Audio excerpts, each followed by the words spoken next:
আল্লাহ রাব্বুল আলামিন বলে দিচ্ছেন, ইন্না দীনা ইনদাল্লাহিল ইসলাম, আমার কাছে নিঃসন্দেহে একটাই মনোনীত জীবন ব্যবস্থার নাম হলো ইসলাম।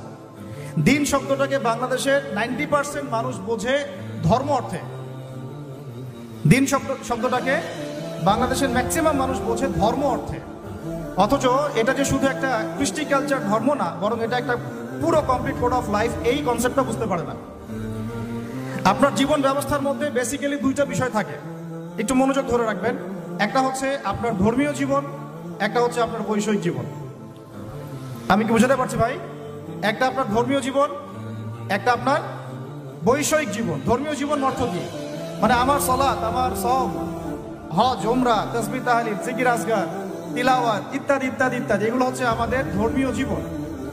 তো এই ধর্মীয় জীবনে আমরা পবিত্র কোরআন এবং সুন্নাহ মেনে চলবো কিনা? ইনশাআল্লাহ, এই কনসেপ্ট সবার ক্লিয়ার। আরেকটা জীবন আছে আমাদের, সেটা হচ্ছে আমাদের এই যে সাংস্কৃতিক জীবন, শিক্ষা জীবন, অর্থনৈতিক জীবন, রাজনৈতিক জীবন, পারিবারিক জীবন এবং গ্লোবাল অ্যাফেয়ার্স। এই জীবনটাকে আমরা বলি বৈষয়িক জীবন। কি জীবন? তো এই বৈষয়িক জীবনটাতে ইসলাম মানতে আমাদের দেশের বেশিরভাগ মানুষের অ্যালার্জি আছে, এবং যতক্ষণ পর্যন্ত আমরা ধর্মীয় এবং বৈষয়িক উভয় জীবনে ইসলামকে মানতে পারছি না, পরিপূর্ণ মুসলমান হতে পারি নাই। আমরা মুখে লা ইলাহা ইল্লাল্লাহ বললেও আমরা কিন্তু আবু জেহেল মার্কা মুসলমান হয়ে থাকবো।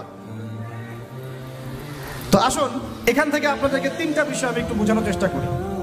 এক নাম্বার, আমার খুব ক্ষুদ্র জ্ঞানে আমি একটা বিষয় অবজার্ভ করেছি যে পুরো ওয়ার্ল্ডে এখন মানুষ বেসিক্যালি এই দিন শব্দকে কেন্দ্র করে তিনটা ভাগে ভাগ হয়ে গেছে। কয়টা ভাগে ভাই? এক নাম্বার হচ্ছে এমন কিছু মানুষ, এমন এক শ্রেণীর মানুষ যারা অবশ্য সংখ্যাগরিষ্ঠ, যারা ধর্মীয় জীবন, বৈষয়িক জীবন কোনো জীবনেই ইসলামকে মানে না, দিনকে মানে না। না ধর্মীয় জীবনে ইসলামকে মানে, না আল্লাহকে মানে, রাসূলকে মানে, আর না বৈষয়িক জীবনে আল্লাহ, রাসূল, ইসলামকে মানে। এই শ্রেণীটার সংখ্যা বিশ্বে বেশি। পুরো পশ্চিমা সভ্যতা এর মধ্যে অন্তর্ভুক্ত, ইল্লা মাশাআল্লাহ। যেই পশ্চিমাদেরকে আমরা এখন আমাদের মাথার উপরে উঠিয়ে নিয়েছি, ঠিক আছে?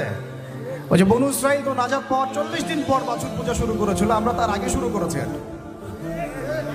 ওরা করেছিল বাছুর পূজা, আমরা করছি পশ্চিমা পূজা। তো এই পশ্চিমাদের আদর্শ হচ্ছে তারা ধর্মীয় জীবনেও আল্লাহর অস্তিত্ব স্বীকার করেন না, এবং বৈষয়িক জীবনেও তারা আল্লাহকে স্বীকার করেন না। এটা একটা গডলেস ওয়ার্ল্ড। গড শব্দটা ওদের ভাষায় বললাম। এদের কিছু লেসপেন্সার বাংলাদেশের মাটিতেও আছে, যাদেরকে আমরা বলি নাস্তিক এবং মোরতাদ।